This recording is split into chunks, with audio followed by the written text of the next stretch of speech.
အားလုံးပဲမင်္ဂလာပါဗျ inverter တွေထဲမှာ pure sine inverter နဲ့ modify sine inverter ဘာကွာလဲဆိုတာလေးကိုကျွန်တော်အကြမ်းမြင်လေးရှင်းပြပေးမယ် pure sine inverter တွေကတော့ကျွန်တော်တို့အိမ်သုံး grade EBC ကလာတဲ့အတိုင်း pure sine wave ထွက်ပါတယ်ဒီကောင်လေးဆိုရင် pure sine inverter 800W ပါ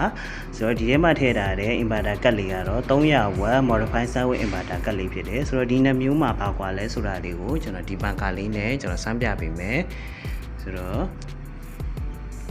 ဒီ AC pure sine wave inverter လေးနဲ့ကျွန်တော်ဖွင့်တဲ့ချိန်ကြာလို့ရှိရင်ပန်ကာလေးကငြိမ့်ငြိမ့်ညံညောင်းနဲ့အတန်မြည်ခြင်းမရှိပါဘူးဒီ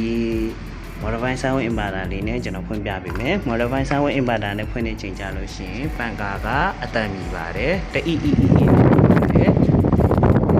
ပါတယ်ဆိုတော့ကျွန်တော်ကဒီ